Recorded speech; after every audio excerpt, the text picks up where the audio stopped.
Assalamualaikum warahmatullahi wabarakatuh. Di video ini kami akan mempresentasikan tugas mini skripsi kami sebagai tugas dari mata kuliah Ekonometrika 2 yang diampu oleh Bapak Imam Awwaluddin SEME dengan saya sendiri Nahiyatun Nafsiyah NPM 1911021020 dan rekan saya Lulu Suprihatin NPM 1911021008. Adapun judul mini skripsi kami adalah Analisis Pengaruh Forex Direct Investment, Trade Openness, dan Inflasi terhadap Pertumbuhan Ekonomi Negara ASEAN. Studi pada 5 negara ASEAN, Indonesia, Filipina, Thailand, Vietnam, dan Myanmar. Adapun rumusan masalah dalam mini skripsi kami adalah yang pertama, apakah FDI, Trade Openness, dan inflasi berpengaruh secara simultan terhadap pertumbuhan ekonomi negara Indonesia, Filipina, Thailand, Vietnam, dan Myanmar? Yang kedua, apakah FDI berpengaruh secara parsial terhadap pertumbuhan ekonomi Indonesia, Filipina, Thailand, Vietnam, dan Myanmar?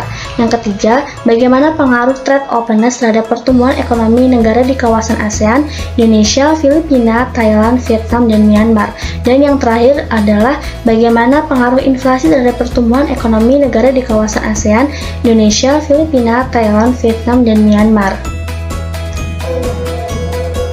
Adapun tujuan penelitian dalam mini skripsi kami adalah yang pertama, menganalisis pengaruh Forex Direct Investment terhadap pertumbuhan ekonomi 5 negara ASEAN selama periode tahun 2010 sampai 2019.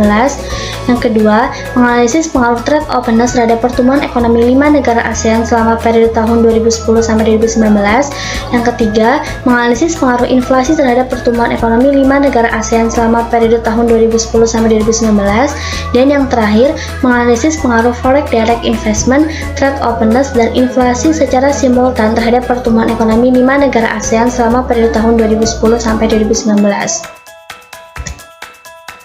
Hipotesis dalam mini skripsi kami adalah H1, diduga bahwa variabel independent Forex Direct Investment mempunyai pengaruh positif terhadap pertumbuhan ekonomi. H2, diduga bahwa variabel independent Trade Openness mempunyai pengaruh positif terhadap pertumbuhan ekonomi. H3, diduga bahwa variabel independent inflasi mempunyai pengaruh negatif terhadap pertumbuhan ekonomi. Ruang lingkup penelitian. Dalam penelitian ini, ruang lingkup penelitiannya meliputi rentang waktu selama 10 tahun, yaitu dari tahun 2010 sampai 2019, dengan mencakup 5 negara anggota ASEAN. Kelima negara yang digunakan pada penelitian ini adalah Indonesia, Filipina, Thailand, Vietnam, dan Myanmar. 5 negara tersebut dipilih berdasarkan populasi penduduk terbesar dan dengan rentang waktu 10 tahun karena memiliki kelengkapan data dan kondisi yang dapat diteliti. Variabel yang digunakan pada penelitian ini terdapat 4 variabel, dengan 3 variabel independen sebagai variabel yang mempengaruhi dan 1 variabel dependen sebagai variabel yang dipengaruhi. Variabel independen terdiri dari Forex Direct Investment, Trade Openness, dan inflasi, sementara variabel dependennya adalah pertumbuhan ekonomi. Data Forex Direct Investment, Trade Openness, inflasi, dan pertumbuhan ekonomi diperoleh dari sumber World Bank. Metode regresi data panel. Data panel merupakan gabungan antara data time series dan data cross-section. Data panel dipilih pada penelitian ini dikarenakan dapat mencakup olahan data yang berhubungan dengan negara dari waktu ke waktu untuk memberi perbandingan secara luas. Selain itu, data panel dipilih karena dapat memberi informasi lebih luas dan lebih banyak variasi dengan kemungkinan sedikit koliniaritas antar variabel. Alat yang digunakan untuk regresi data panel pada penelitian ini adalah eViews. Adapun model regresi panel dalam penelitian ini dapat dirumuskan sebagai berikut. GDP IT sama dengan beta 0 plus beta 1 FDI IT plus beta 2 TO IT plus beta 3 INF IT plus EIT. Adapun GDP merupakan pertumbuhan GDP, FDI merupakan Forex Direct Investment, TO merupakan Trade Openness, INF merupakan inflasi, EIT merupakan error term, beta 0 merupakan intercept, beta 1, beta 2, beta 3 merupakan koefisien variabel bebas. Model estimasi data panel terdiri dari 3, yang pertama adalah Common Effect Model, yang kedua Fixed Effect Model, dan yang terakhir adalah Random Effect Model. Langsung saja untuk model estimasi data panel yang pertama yaitu Common Effect Model dapat kita lakukan dengan cara membuka aplikasi eViews terlebih dahulu.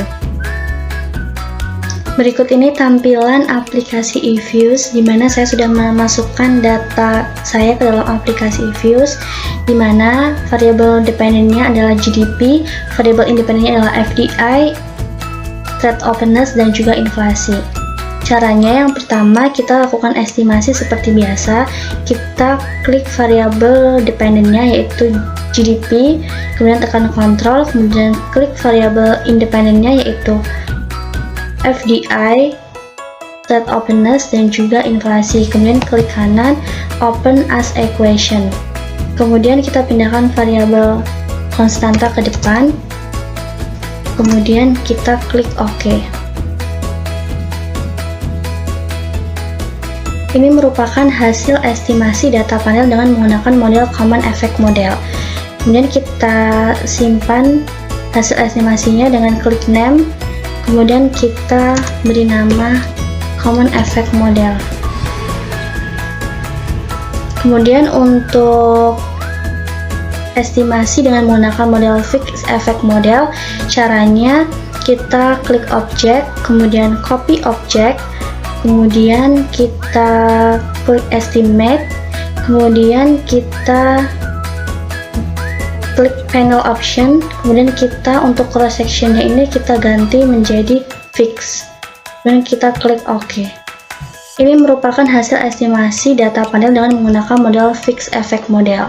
Kemudian kita simpan hasil estimasinya dengan sama caranya, kita klik Name, kemudian kita beri nama FEM. Kemudian kita klik OK. Setelah itu model estimasi data panel yang terakhir adalah model Random Effect Model. Caranya sama, kita klik Object, kemudian Copy Object, kemudian kita klik Estimate, kemudian kita panel optionnya kita ganti cross section menjadi Random. Kemudian kita klik OK. Ini merupakan hasil estimasi data panel dengan menggunakan Random Effect Model. Kemudian kita simpan hasil estimasinya dengan klik Name, kemudian kita beri nama Random Effect Model. Setelah kita melakukan estimasi data panel dengan menggunakan model Common Effect Model, Fixed Effect Model, maupun Random Effect Model dalam aplikasi Views, maka ini merupakan ringkasan dari hasil estimasi dari eViews tadi. Kemudian setelah kita melakukan estimasi data panel, langkah selanjutnya adalah kita menentukan model estimasi data panel dengan cara menggunakan uji Chow dan juga uji Hausman. Untuk uji Chow sendiri digunakan untuk memilih antara model Common Effect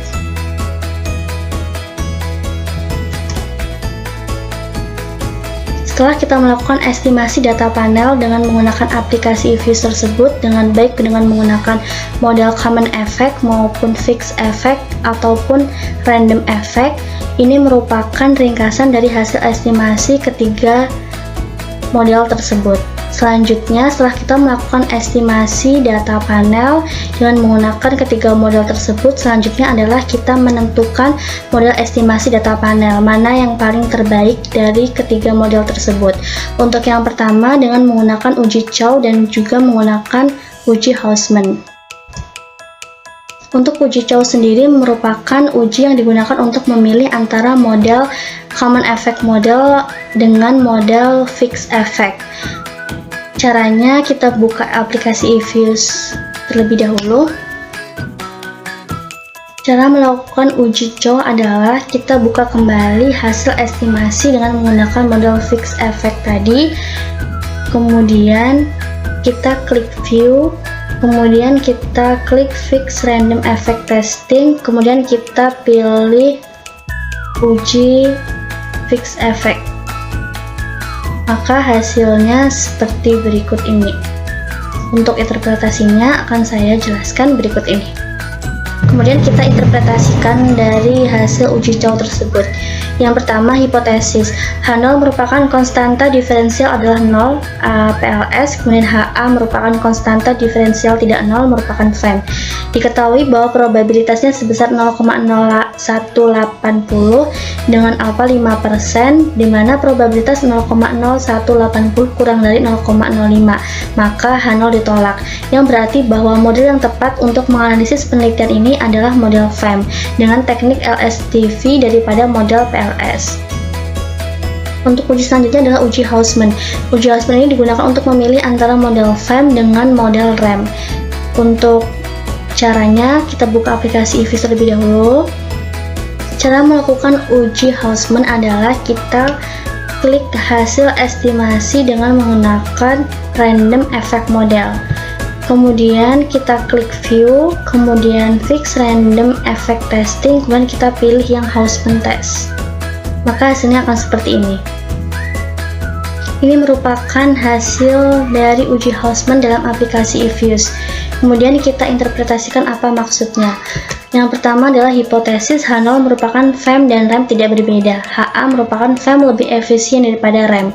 Berdasarkan nilai chi-square statistik sebesar 1,611687 dengan DF3 dan alpha 5%, chi-square hitungnya sebesar 7,81, di mana chi-square statistik 1,611687 lebih besar daripada chi-square hitung sebesar 7,81, maka H0 diterima. Atau dapat dilihat juga menggunakan nilai probabilitas yaitu sebesar 0,6567 lebih besar dibandingkan dengan derajat kebebasan sebesar 5% atau 0,05, maka dapat disimpulkan bahwa model yang tepat untuk menganalisis penelitian ini adalah model random effect daripada model fixed effect. Kesimpulan terkait penentuan model estimasi data panel. Berdasarkan uji pemilihan model estimasi data panel tersebut, dapat disimpulkan bahwa model yang tepat untuk menganalisis penelitian ini yaitu Random Effect Model atau RAM. Berikut ini merupakan hasil estimasi model Random Effect. Akan saya jelaskan maksud dari hasil estimasi tersebut. GDP IT sama dengan 5,850066 plus 0,293085 FDI IT min 0,009551 TO IT min 0,027205 INF IT.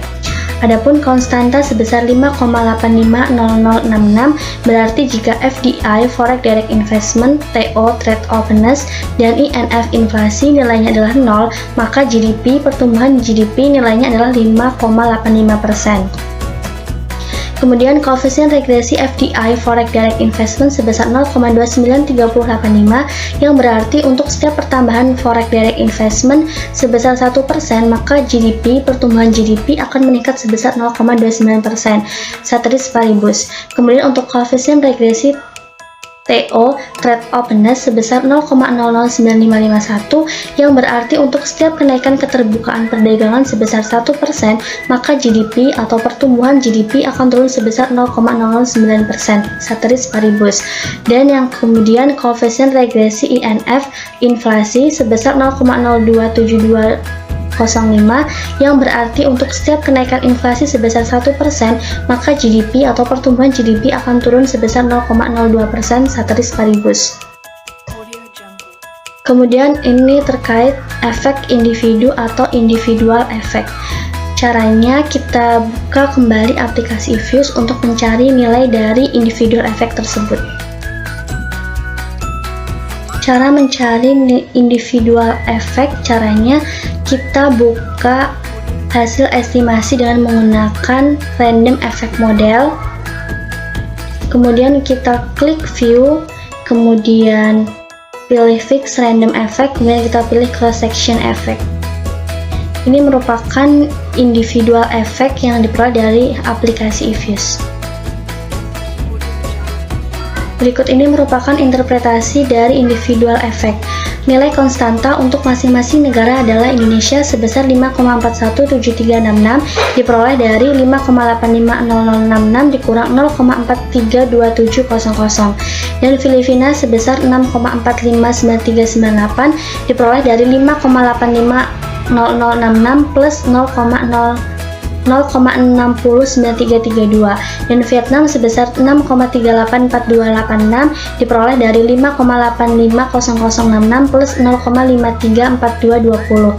Thailand sebesar 4,460883 diperoleh dari 5,850066 dikurang 1,389183, dan Myanmar sebesar 6,528397 diperoleh dari 5,85066 ditambah 0,6 0,678331.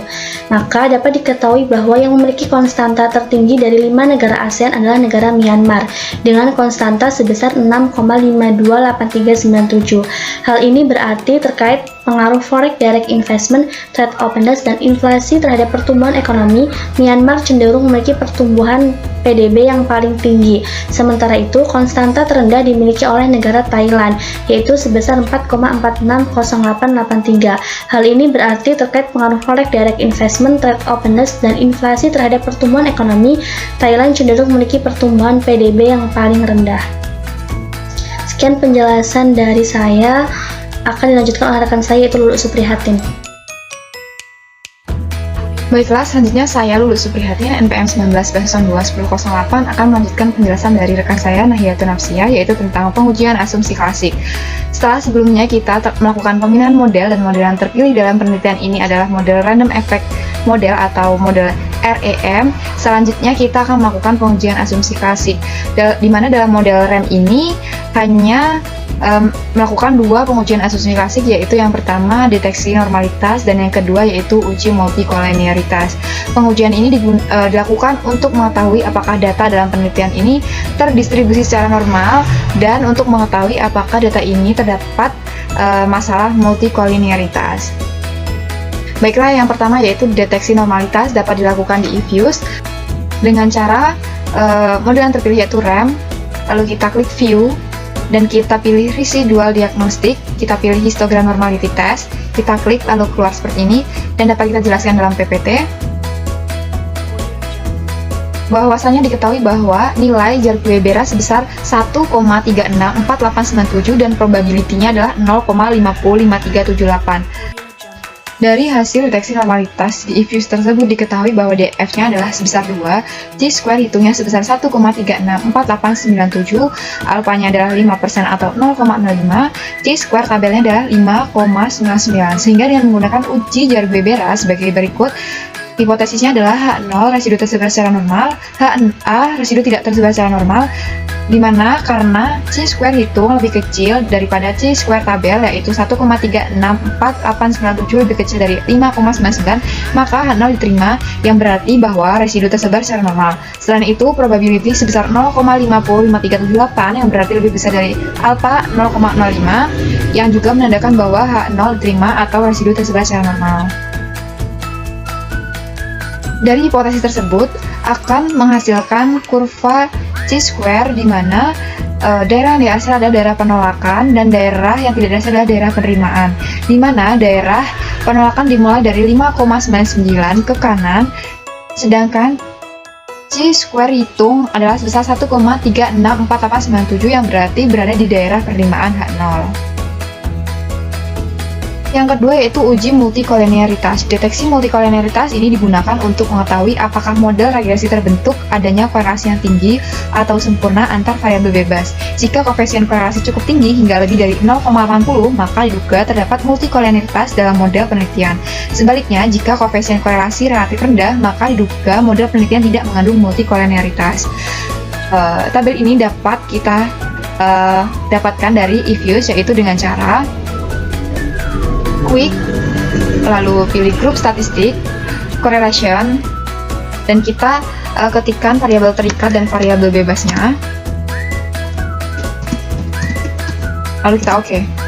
Nah, dari hasil ini dapat dijelaskan bahwa berdasarkan tabel di atas didapat hasil deteksi multikolinearitas menunjukkan korelasi antara GDP dengan FDI sebesar 0,388468, korelasi antara FDI dengan TO sebesar 0,496481, korelasi antara TO dan inflasi sebesar min 0,048874, dan korelasi antara inflasi dengan GDP sebesar 0,242126. Dengan demikian dapat disimpulkan bahwa dalam penelitian ini tidak terdapat masalah multikolinearitas karena korelasi antar variabel tidak melebihi 0,80. Yang selanjutnya yaitu pengujian hipotesis. Pengujian hipotesis di sini ada dua, yaitu uji parsial atau uji T dan uji F atau uji serempak. Yang pertama yaitu uji koefisien regresi secara individu atau uji T. Uji T dilakukan untuk menguji koefisien dalam model regresi secara individu atau parsial.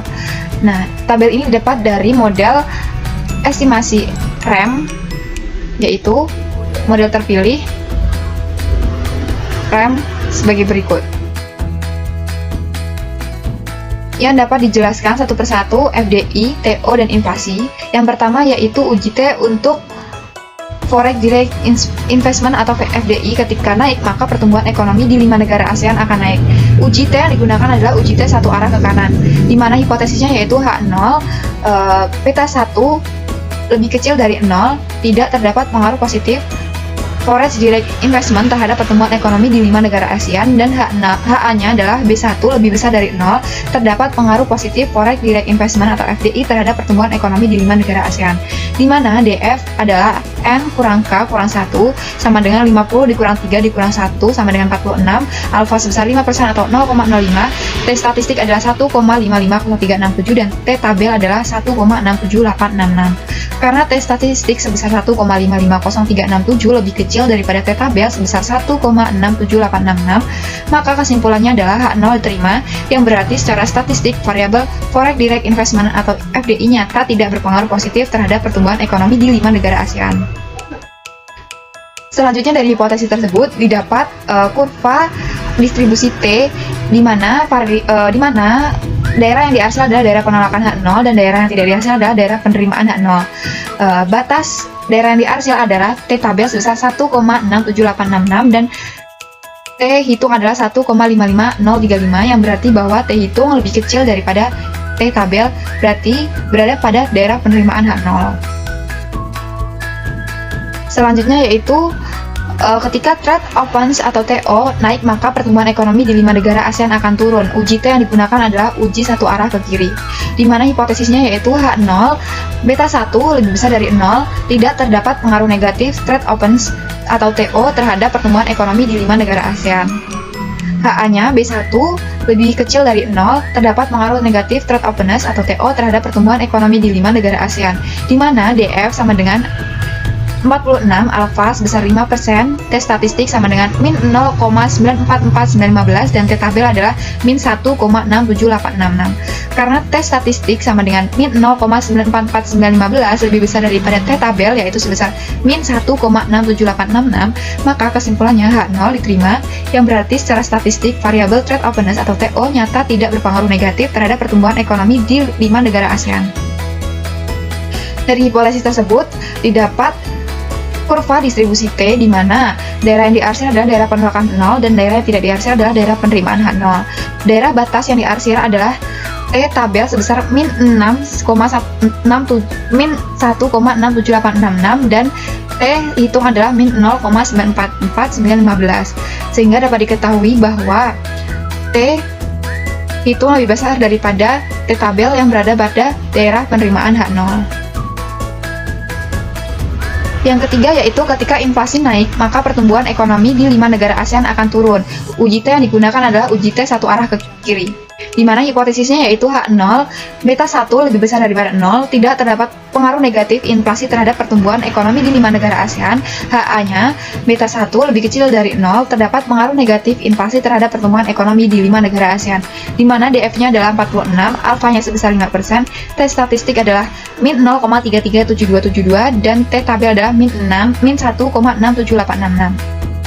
Karena T statistik sebesar min 0,337272 lebih besar daripada T tabel sebesar min 1,67866, maka kesimpulannya H0 diterima, yang berarti secara statistik variabel inflasi nyata tidak berpengaruh negatif terhadap pertumbuhan ekonomi di 5 negara ASEAN. Dari hipotesis di atas dapat dihasilkan kurva distribusi T di mana daerah yang dihasil adalah daerah penolakan H0 dan daerah yang tidak dihasil adalah daerah penerimaan H0. Daerah batas yang dihasil adalah T tabel sebesar min 1,67866 dan T hitung adalah min 0,337272, yang dapat disimpulkan bahwa T hitung lebih besar daripada T tabel, yang berarti T hitung berada pada daerah penerimaan H0. Yang kedua yaitu uji signifikan simultan atau uji F. Uji F dilakukan untuk menguji koefisien dalam model regresi secara bersama-sama. Tabel ini didapat dari dari model terpilih model random effect model, yang dari tabel tersebut dapat disimpulkan analisis hasil hipotesis H0 beta 1 sama dengan beta 2 sama dengan beta 3 sama dengan 0 yang secara serempak foreign direct investment atau FDI, trade openness atau TO, dan inflasi tidak berpengaruh terhadap pertumbuhan ekonomi di 5 negara ASEAN. HA salah satu dari beta 1, beta 2, beta 3 tidak sama dengan 0 yang berarti paling tidak salah satu dari variabel foreign direct investment atau FDI, trade openness atau TO, dan inflasi memiliki pengaruh terhadap pertumbuhan ekonomi di 5 negara ASEAN. Selanjutnya, di mana N1 diketahui bahwa 3 dan N2 adalah 46, di mana alfa sama dengan 5% atau 0,05 dan F statistik sebesar 0,879184 dan F tabel adalah sebesar 2,81. Karena F statistik sebesar 0,879184 lebih kecil dari F tabel sebesar 2,81, maka kesimpulannya H0 diterima, yang berarti secara bersama-sama semua variabel bebas foreign direct investment atau FDI, trade openness atau TO, dan inflasi tidak berpengaruh terhadap variabel terikat pertumbuhan ekonomi di 5 negara ASEAN.